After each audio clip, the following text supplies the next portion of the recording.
Hello, everybody. Welcome to our eighth day of getting through the holidays here at transCODES with the overall subject high vibrational living. So, how can we maintain our energy?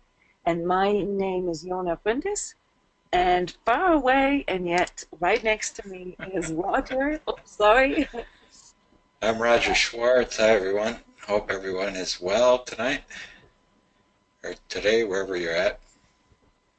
It seems like there's a new momentum going on here in our community of energetically sensitive and empathic people. But um, I think we should go back and just start with the general idea of the webinar here, since people are still signing up right now and joining in. So this daily show here is somewhat of an experiment. I would actually call this after years of offering free holiday service and 24-hour hotline service and so forth, free sessions. And so Roger and I came up with the idea to channel most of the questions or most of the issues that people are experiencing throughout the holidays here in this talk show. And we started off with, like, what are these issues when we began the show on the 21st, and kind of like the different perspectives that are coming in here from other professionals. We had Sheila here who shared with us um, the social services perspective. We had Eloise here who shared with us sort of the perspective of a physiotherapist and how um, the stress throughout the holidays can affect people in a physical way. And Roger, you talked about recovery aspects during the holidays, how this is hitting a lot of people pretty hard, especially if there's like some kind of loss of family setting, divorce or something involved. But even without that, just a feeling of loneliness that can hit us throughout these days when everybody seems to have so much fun. Yeah. Well, here in this community, we we see ourselves as energetically sensitives, which means that we're picking up on things beyond just our own feelings, our own emotions. And oftentimes, the holidays, when we get together with our family, when we talk to a lot of people, a lot more than we usually do, when we make gifts because we kind of think we need to, or it's a time where many of us do things we're not 100% congruent with. And for any person, for that matter, but energetically sensitive people tend to react a little stronger to this. And we're discussing here every day what kind of general symptoms we're experiencing as a collective. So some of these symptoms, some of these things that we're experiencing, even like if it's a fight that we have with our spouse or emotional ups and downs, they may not even be ours. All right, so this is a part of this of the objective of this webinar, which here at transCODES we do quite frequently, actually.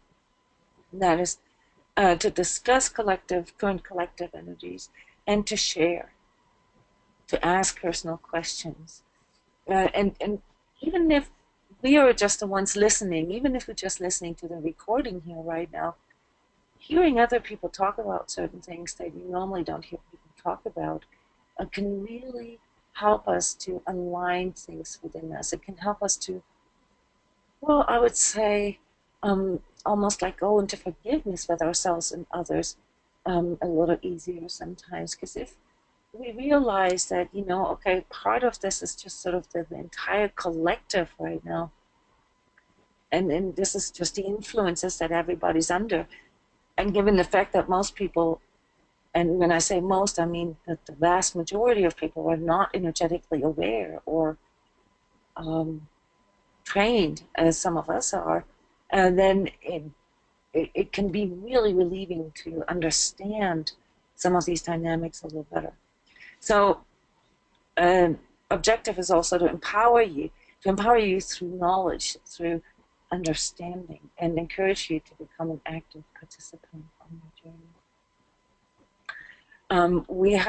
You got the opportunity to send in a question ahead of time, and this link will always be active. So anybody can send in questions ahead of time, but more importantly, you can type in your questions here during this live show.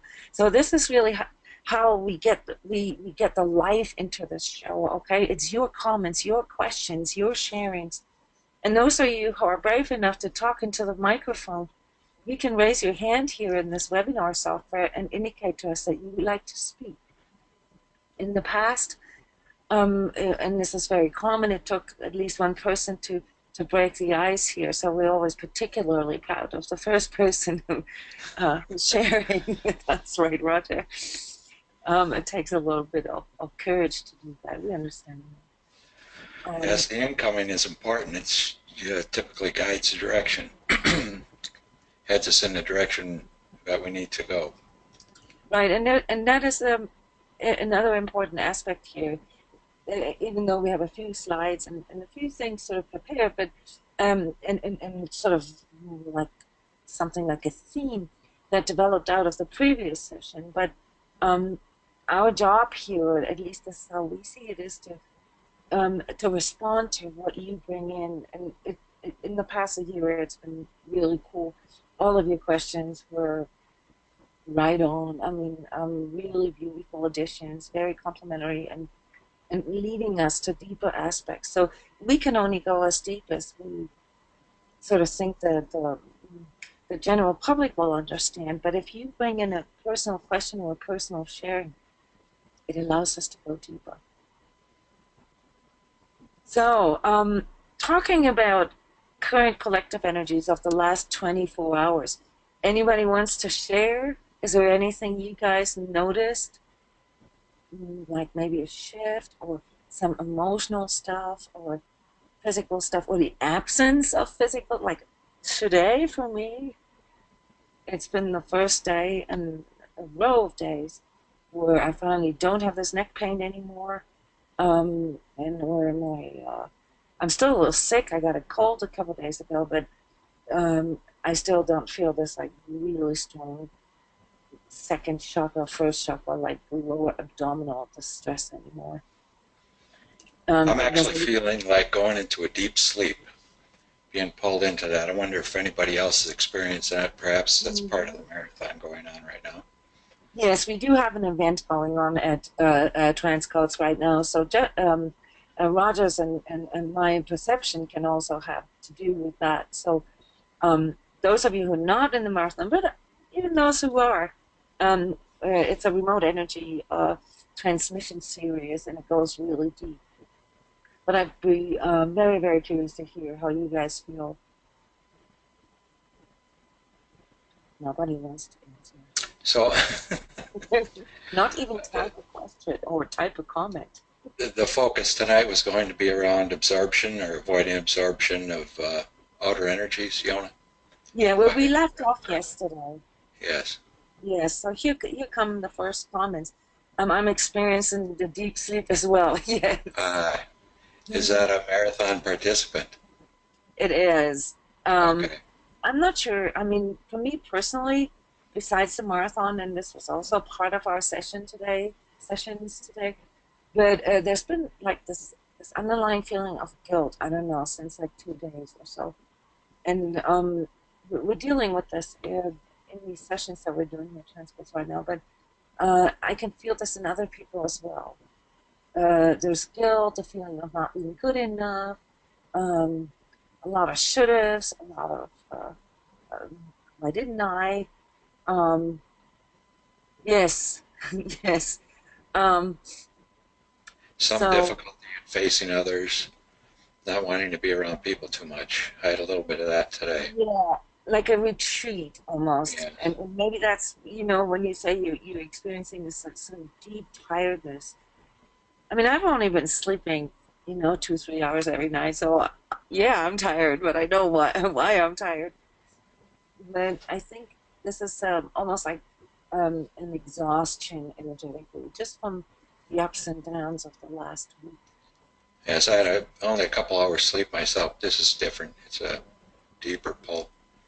It's a deeper pull. So when we feel something like this, and those of you who are experienced with going into meditation, into more transcendental states of consciousness, you already know this. When you feel this pull to lay down and to meditate, even if it's just for 10, 15 minutes, it's very important to heed that. It's very important to follow that. Okay, there's something our energy needs at this very moment. Often it's just like grounding, like Roger mentioned yesterday. Roger, you suggested to go into a park, seek nature, sit by a tree just to get grounded, to feel a bit more energized afterwards. Um, there's a multitude of course, fancy clearing techniques and so forth that we can, and that we will share with you. But when we feel this like sort of density that our physical has sometimes, and this is not a painful state, it's just really, really, well, it feels like as if our body is too heavy for us at this moment. And so laying down and really sort of letting go can really help to shift our energy in the moment. Of course, things like deep breathing and so forth always help. They help with emotions, they help with physical tension, um, and of course, mental looping. I haven't really That's been sort of feeling linked in. that. Sorry, go Sorry. ahead. I haven't really been feeling a lot of mental looping today. Have you, Roger? Like where No. the mind goes crazy and just keeps on. I mean, I had some occasional guilt thingies here, oh, maybe you should have done this, or, I could have done this better, and it feels a little heavy, but it's not like my mind going into overdrive like it can, at times. The energy's been flowing freely through me. I haven't had any mental issues at all. I kind of wanted to mention the tiredness, though, and how that opens us up to absorbing energies. Sort of puts us in a weaker state Yes. when we're out and Yeah, about. So this is a really good cue here, Roger. Uh, there are aspects to our energetic system, or our energetic aura, if you will. And here a picture of sort of human illusion, at least how it is thought, after experiencing ourselves evolving physically, emotionally, mentally. And now we're beginning to understand ourselves as energetic beings. There is a thing about our energy system, and that is very similar to our physical system, and it affects our um, immunity. So there is a natural immunity that we have in our energy system. And this picture here, of course, is very simple, but to a degree, it kind of shows it. And I think most people, even if you don't know much about energy work, kind of get the idea that there's some kind of light around us. And that light is protective for the most part. That is, if it is symmetrical, if it's unified, if it's defragmented, okay? If our energy is out of balance, yeah, if it's too much forward leaning, or too much backward, or too much to the left, too much to the right, if we have an inner split, if we have boxed up or encapsulated parts, and the reasons for these energetic phenomena is uh, there's many factors that contribute to that, like trauma, for instance, and abuse, any kind of uh, past painful experience, as well as, of course, karmic aspects, shadow aspects, and so forth. All the things basically that we cannot really love about ourselves tend to box themselves up and appear as little fragments. And these fragments, these asymmetries, these imbalances or disharmonies, as we call them energetically, they lower our etheric immune system, right? And just like our physical immune system. So under certain conditions, our natural protection is kind of worn down, and these conditions they massively contribute to some of the phenomena that we all have experienced in our life, which is, for instance, feeling completely drained when we talk with a person or when we are in a certain place. Um, Supermarkets, for instance, and Walmarts are known for being really energetically draining for energetically sensitive people. Um, but this can also be thinking about certain subjects or energizing certain thoughts or emotions that can lower our immune system, our etheric immune system. And so sleep deprivation, like Roger just hinted at, is one of these conditions that naturally lower our, not just our physical, but also our energetic immune system. And so does dehydration is a very big contributor for most people. Of course, emotional stress. So anyone who's ever gone through an emotional crisis knows that we're not we're not just getting sick more likely when we're going through a lot of emotional stress. We also feel very vulnerable. We feel often attacked. We feel, these are all consequences of our energetic or etheric, I'm using those words interchangeably, system being down. And so one of the first things that we can do, and this here is sort of the focus theme for today, to prevent any type of absorption, energetic absorption from the outside, and I'll explain this here in a second, is to make sure that our energy system is in a good place, all right? And a big part of creating good conditions for our energy system to even respond in a, say, conducive and cooperative way are physical aspects, that's food, sleep and water, is emotional aspects, to really keep an eye on some of the things that we're still repressing, that we are hiding, that we're afraid of. Okay, so this is a major part of this inner consciousness work that we do here at transCODES, to help us to get into a position where we can openly deal with these things without having to repress or hide or compensate for them as they drain a lot of energy from our natural state. And another thing is, certain habits, behaviors that we have. And one example here would be addictive structure, which is very obvious because addictive structure is what we call a coping mechanism. So like many other protective behaviors that we have, whenever we go through something that's really challenging, our system has to come up with some way of coping with it. And part of this system is our ego.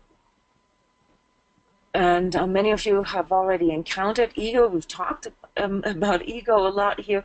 And the thing with the ego is that the ego's job is to protect us, to secure our survival on a physical, emotional, mental level, very fundamental. And so during our childhood, during our developmental stages, the ego has a very important purpose. The only problem with that is that the coping mechanisms we came up with, like say when we were 3 years old, and that worked with us then, many of us are still doing those. And they may not be as beneficial today as they used to be. So behavioral patterns, behavioral structures, like addictions, for instance, can really lower our energetic immune system, and with that, literally open our energy up for any type of predatory or sort of infringing type of energy from the outside. Now, again, here at this point, I would like to emphasize what I said earlier, that the vast majority of people out here that we get in contact with, that we interact with, do not really have that awareness about any of these. And otherwise they actually feel things like draining or infringing or energetic attacking and so forth. They can't contextualize it, and so most people are really not aware of these energetic dynamics that we are starting to see and starting to feel very clearly in us. So for any energetically sensitive person, an empath out there, it's really important to keep an eye on your energetic immune system. And one of the big things here that we wanted to talk about today is how vulnerable are we to other people's infringement, to other people's uh, attacks. And let me ask you here, has anybody here in the audience ever felt directly attacked by a person or a person's energy? Not in 3D, but energetically. Like where it felt like you were stabbed in the back by them, or where they constantly popped up in your dreams, or just really sort of haunting you in an energetic way that you could not really pinpoint and say, hey, stop it, because they were just doing it energetically. Yes, yes, and yes. Okay. I should have probably asked how. Yes. Okay, there's an overwhelming yes. So this seems to be something that many of us here have in common. We can feel it. All right. So now the question is, if and somebody even felt ripped apart by someone, yes, and there is worse than that. This is the range. Okay. Sometimes from just feeling the presence of someone, and sometimes yes, exactly, with a smiling face, but getting hit at the same time. To engaging in things with a person, like say in a dream state or something that is kind of against our will, all the way to feeling remote controlled, or I don't want to use the word possessed, but something like that, where there's almost a fixation on a person. So these are things that describe sort of the range, okay, in which that can feel, what that can feel like. There are, however, other effects between people that are much more common, and that is, for instance, in families and between relationship partners and children and parents. So there are, of course, energetic binds between us. So it is normal to have this connection, and when we with a person that we love, and when we care about a person, it is for energetically sensitive people very often the case to have some kind of precognition, when something isn't right, or this sort of, that is normal, and that's within the range of human senses, really. It's not fully accepted as such yet, but it is something that everybody can experience. So obviously, the more we are invested in a relationship with a person, the stronger the energetic interchange. All right. Now the question is, are there rules of engagement? Is it okay to engage with a person energetically without their permission, for instance? Where are the boundaries? Is having a bad thought about a person an energetic attack? You guys ever thought about that? Is gossiping about another person sensible for that person, even though they're not there? If you're dealing with an energetically sensitive person, I can give you a straight out answer here. Yes, and it feels like a direct attack. This person might not want. Where's the gossiper down also? Say that again.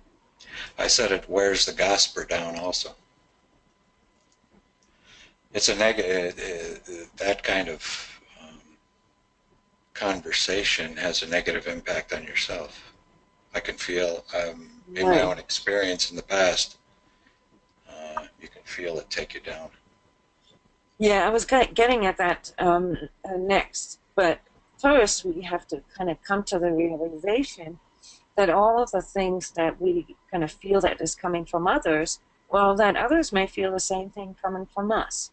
Are we sure that we don't infringe in other person's energy fields sometimes? And the only reason why I'm bringing this up is the innocence here is, you know, first of all, of course, to accept that most people really don't know what they're doing or what their energies are doing. All right, that's a big one in transcending some of the fears and some of the straight out maliciousness that we sometimes feel coming from other people. I mean, a good example is the road rage. Okay, I mean, those are people that we don't know, and energetically they blast us with a toxic cloud of energy. You know, that takes like what, 2, 3 hours for us to digest, sometimes even days, you know, if we don't notice how it kind of latches on some of our stuff. So this is one of the biggest issues with absorption is that very often we're not aware that whatever it is that our system is dealing with at the moment is really something that we allow to come in. And the reason why we allow things to come in is because we have some kind of attachment there. So coming back to the example of road rage, if there's a guy behind me, you know, like completely freaking out because it took me 1 second longer to leave the intersection on green, you know, and I can feel his anger and his, you know, maliciousness in my body. I can literally feel that. All right, if I have a lot of anger or repressed anger in me, say, this may actually lead to me lashing out onto my kids a couple of hours later, or being unfair to somebody else. So that energy of impatience, of anger and frustration, um, by him venting this, by him sort of lashing this out onto me, has now sort of transferred to me. That's how energy works. The only question is, am I going to let this come in? Am I going to be strong enough to deflect this? Or do I feel like I have to counterattack? And so here, you know, most of us really struggle with the discernment of that. While we can easily feel attacked by other people, we sometimes forget that, for one, these people are not aware of what they're doing, so it may not be directed at us personally. And two, that the reason why it sticks with us is because we have something there, some kind of attachment that allows it to latch on. The only exceptions are when we are really low in our overall energetic immune system. And then things like that, random things, can come in much more easily without us being able to detect it, simply because we're too exhausted, we're too tired, we're too dehydrated, and our inner discernment just doesn't function well. So that's where, you know, some of the responsibility part keeps coming back to us. And it's like, okay, am I grounded? Am I hydrated? Did I sleep enough? And so forth. So before, you know, counterattacking, my recommendation is to really go in and double check first, like where our own state is. Where are we? And this is something that we have been talking about a lot the last couple of days, which is sort of being able to identify where we are at. Okay? And the golden rule is when we are in our ego, anything that's coming from anybody else's ego is hitting us right into the bullseye. If we are not in our ego, if we are able to resonate in faster vibratory states, other people's egos, we feel it, we see it, but it doesn't really latch on that much. Yesterday, we talked about, and the day before yesterday, we talked about how it feels like we have a choice when we can manage our energy to stay in these faster states. And that is the case.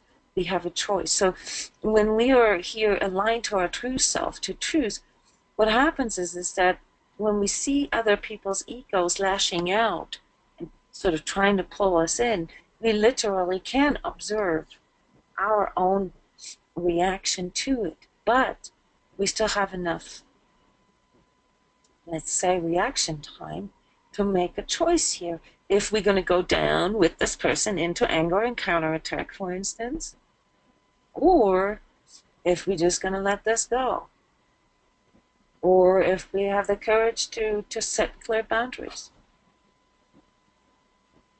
What makes us absorb other people's energies is because we have something there that kind of feels good about it. And that's a tough one to swallow. Projection and absorption is one of the toughest energetic dynamics to fully understand and to really internalize, because it means that if, like say the other person's anger can get to me and make me feel like I'm being ripped apart or I'm being stabbed in the back or whatever, if other than just observing that, absorbing as in, okay, I can still choose how I want to respond to that. I can still walk out. I can still set boundaries. I can still do everything. But am I going to do this out of anger and counterattack and retaliation? Or am I going to do this because my energy is important to me? And I'm not going to let this come in. I'm not going to let this dominate my energy, because this is my space. Nobody has the right to violate. There's a whole different power in that. And so the hardest part is to accept that most of us who are energetic absorbers, like who tend to absorb energies a lot, I'll make a few more examples here in a second, and that there's a part in us that gets something out of that. And we call this a payoff. There's some kind of payoff that our ego gets out of doing that. And one of the probably most prominent examples, especially for empaths, is pain. Other people's pain.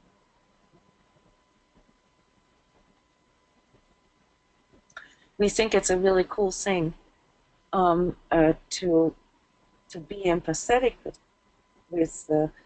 people's pain, but what we don't understand is that the moment we let ourselves get sucked into the pain of or the drama of other people's persons, our energy goes low with them.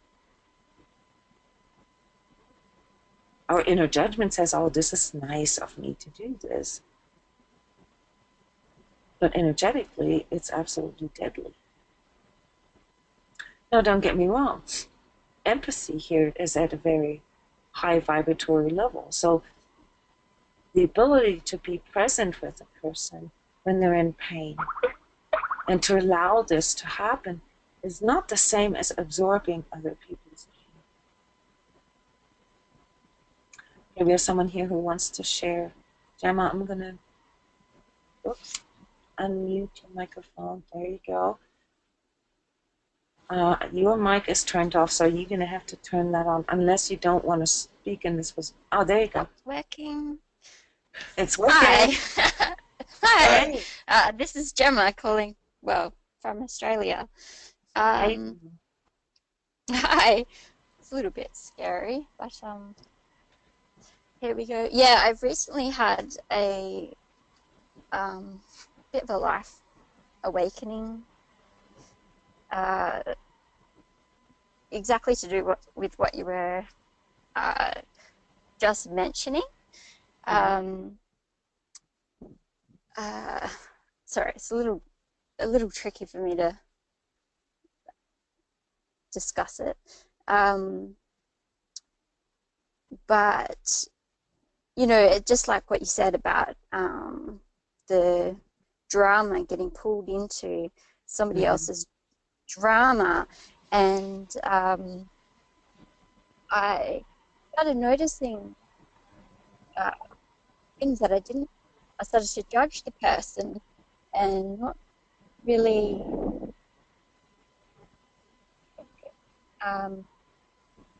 started to see things in the person that I didn't like. And as sort of, I kind of, you know, started to see the gossiping and the drama and the talking about people and they had, you know, say left the room or wherever we were, and the energy of, you know, catastrophizing certain situations. It was almost like a mirror, but I didn't see it at first. And my ego went into a, what would you call it? Went up into the specialness level where I kind of turned it around that I kind of, how do I explain it? Where I blame the other person. I didn't like who I was becoming when it wasn't exactly their, you know, fault that I didn't like who I was becoming, because I was certainly a player in it. Try to describe your feeling, your emotions, Gemma, just so that we get a feeling for, like, what it, you know, what it did to you.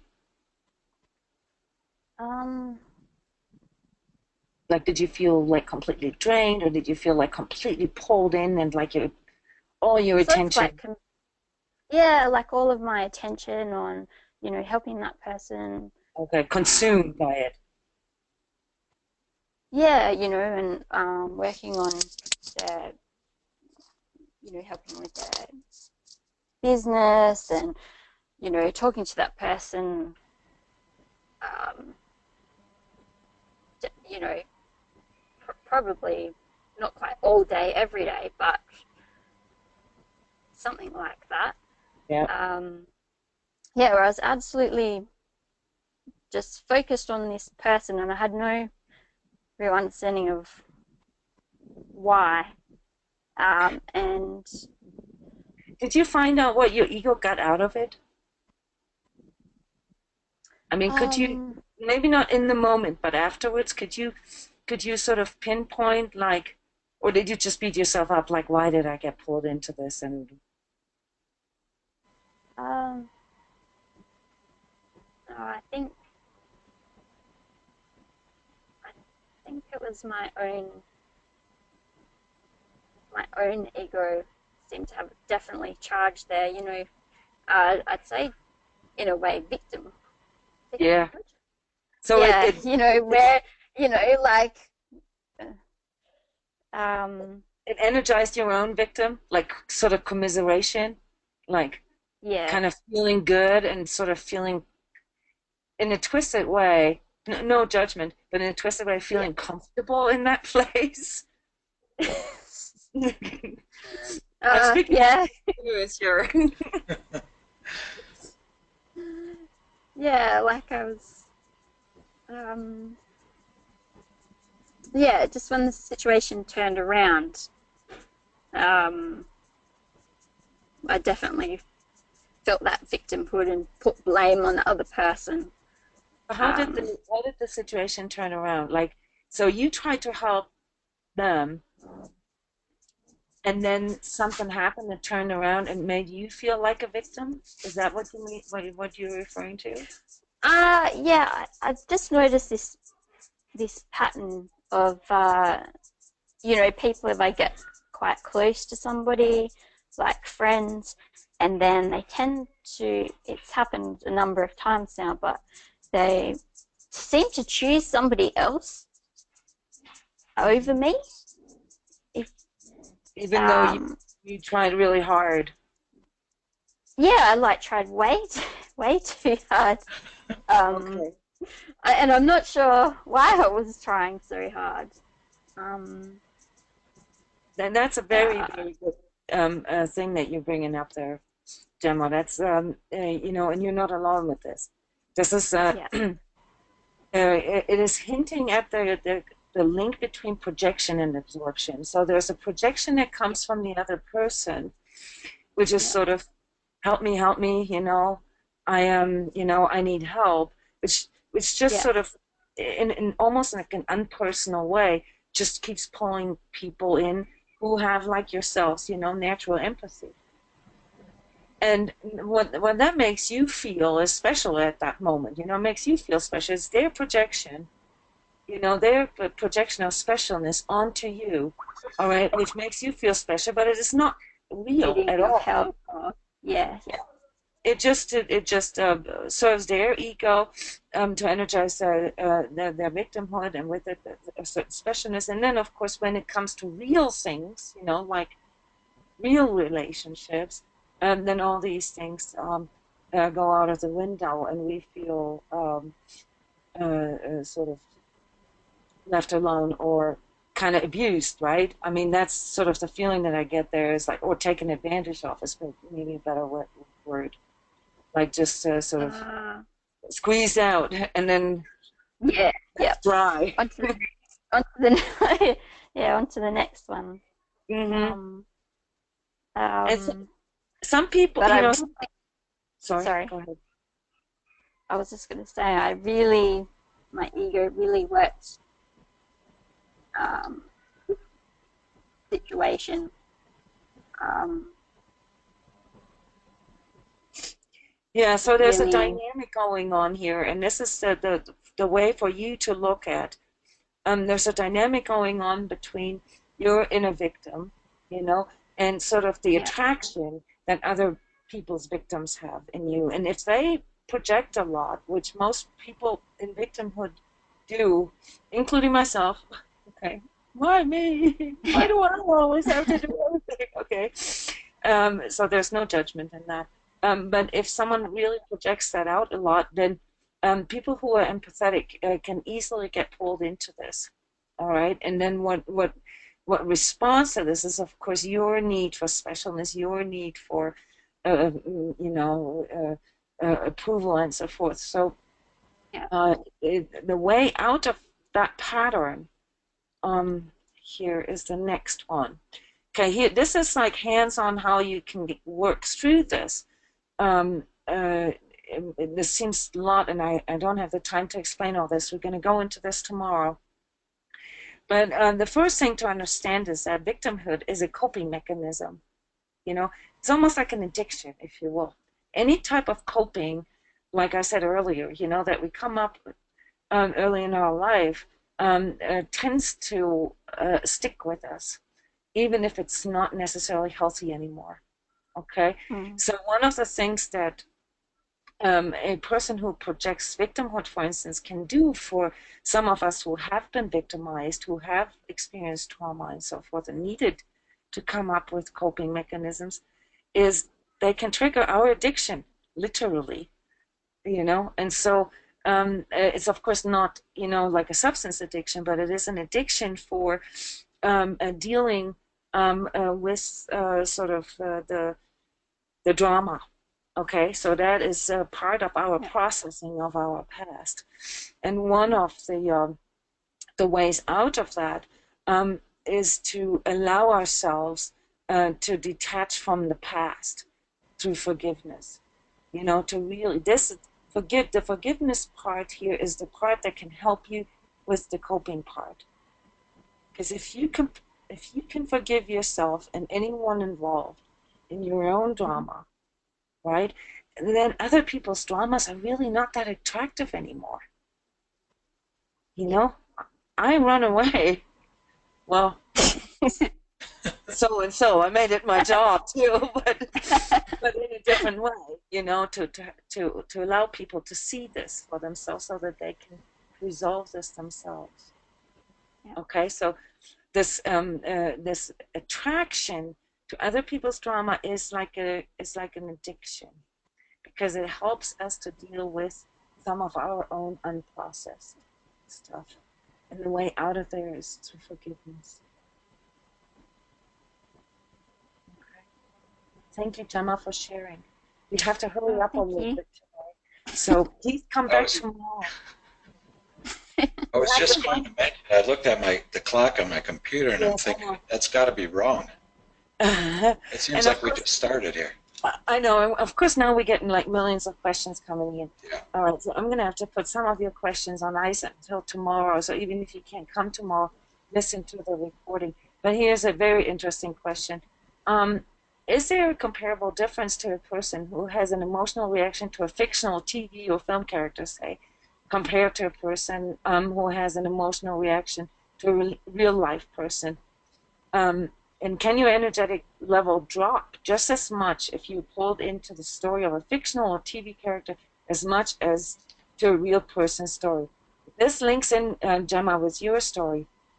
You know, because if you think about it, watching, you know, like a drama on TV or a horror movie or whatever, all that is comparable with another person's drama. All right. And one of the methods that I use in the film industry, of course, through camera positions, through music, through all these different tools that I used in filmmaking, is to dramatize, is to polarize, is to give you certain perspectives and so forth, and to pull you in. So projection is really sort of what filmmaking is very good at. I'm just want to mention here Disney as one of the masters of that. There is not a single Disney cartoon movie where I do not cry for at least an hour while I'm laughing, but I'm also crying. They have this down to a T. Energetically, and this is why this is a really cool question, there is no difference. There is no difference. This is just like some of the effects of like horror movies and so forth. What we see with our eyes, the pictures that we see, whether it's in a movie or a picture in the news or Facebook or a picture that we draw in our mind through a story that somebody else tells us, and the reactions that we have to that are the exact same thing or the exact same effect of when this is happening right in front of us. If this is happening right in front of us now, there are additional aspects to it that intensify the experience. All right, there's smell, taste, and lots of other, you know, maybe tactile sensations and so forth. So there's a lot more sensations involved in the experience, which amplify it. But energetically, it's the same thing. So if we watch like a sappy, you know, like a chick flick, for instance, you know, which is all based on pain, say, and injustice and victimhood. I used to love those. Then our energy does drop here. And for the most part, and this is just like what Gemma described, and why we feel attracted to that is because it helps us to process. It helps us to process some unprocessed stuff, and it can actually trigger, you know, this what I call, you know, addiction to really needing this kind of stimulation from the outside through movies, through books, through other people's dramas. to be able to deal with these unprocessed things in us, these hidden things in us. So that's why this is so important to choose and to pick what you let yourself pulled into. It doesn't matter if it's just a movie. You know, I've always had a very strong aversion to TV dramas. I could always feel how they were tearing me up. I didn't understand it years ago, but I can't handle watching them. It majorly contributes to our etheric and energetic state. The music that we listen to, the pictures, even just like visuals, like how our environment looks, like how other people's environment, all these things influence our energy system, right? And the things we tell our kids, oh, it was just a dream, it was just a movie. That's not true. Subjectiveness is just as real, if not more, than objectiveness. So just the fact that we have the ability to mentalize, to conceptualize, and just tell ourselves, oh, it's just a movie, that's kind of like another coping mechanism that we put on top of our emotional coping mechanism, which means like, oh, it's not real. Okay, we're telling, our mind tells us it's not real, but our energy is there. And so we need to be aware of those things that we ingest. Quick example, when I was very young, The Exorcist came out. I watched that movie and it put me, I carried the terror, the fear within me for probably 5 years. Yep, it's a very good example. Yeah. I would generally suggest, if you haven't come to that conclusion yourselves already, as energetically sensitive person, do not watch horror movies. Do not watch Jaws either. Somebody else refers to Jaws. Do not watch these movies that induce a very deep states of fear and terror. You're going to have to deal with that physically, emotionally, mentally, and spiritually for much longer time than other people, mostly just because you are feeling it more. Other people have to deal with that too, but they're not aware of it. So it also amplified, of course, when I was young, I had my own fears of the dark and stuff. So it amplified everything that was within me. And that's why it was probably lasted so long. Yeah, so be aware of what you align yourself to. And there's another question I had to put this here on my thing that I wanted to address today, because it kind of ties in with what we're talking about. Why is it that my parents' addictions affect me when I haven't spoken to them in a couple of months? I'm going to college to be a substance abuse counselor, but this is the first holiday without seeing them, and it hurts. Can't love them to death. And it seems out of context at first, but it really isn't. It's very much related. For one, addictive patterns that are formed in typically at a very early stage, like say, especially when it's in regards to our parents, they have nothing to do with the presence of these people that they're linked to.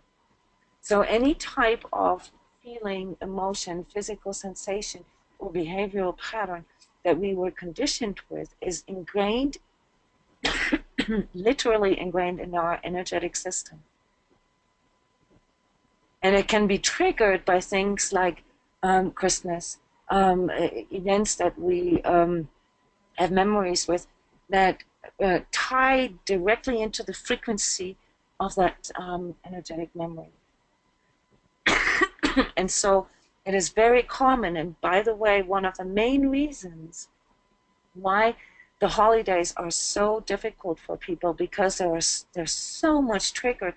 Even if nothing happens this time around, all the other stuff that we remember that it has stored in our system over the years that was not processed yet comes up, and it lowers our energetic frequency. And it makes us more receptive to collective energies, more receptive to other people's dramas, and more receptive to little things that can offset us. All right. We have to come to an end here, and I'm very sorry because we actually have a lot of raised hands right now. So please forgive us for having to cut short because we have a remote energy session come up here in 3 minutes. I just want to really thank everybody for being here and for every day more and more people are coming, and this is really a big honor for us here. But most importantly, I want to thank you for sharing so openly and honestly about some of the things that you're experiencing within. So we'll have plenty to talk about right off the bat tomorrow night. We do, and your suggestion from yesterday to let the show running until Easter was denied. But most Oh yes, I can imagine where that came from. So actually, it's a very wonderful bridge. We have tomorrow we're going to be talking about the inventory of our inner patterns. So we're going to go deeper into those patterns, Gemma and Chelsea, and some of the other questions that are still unanswered. Okay, so please come back or listen to the recording. And I'm really hoping to have Jeff on the show here with me tomorrow as well, so we can talk about some of the deeper inner clearing methods that we can use depending on what we're dealing with. All right. And I'd like to mention quickly, if anyone's having difficulty getting through the holidays, you can email me anytime, roger@transcodes.com, if you need to talk or just have someone listen. Wonderful. Thank you so much, Roger. Thank you, everybody. Okay. Good night. Bye-bye.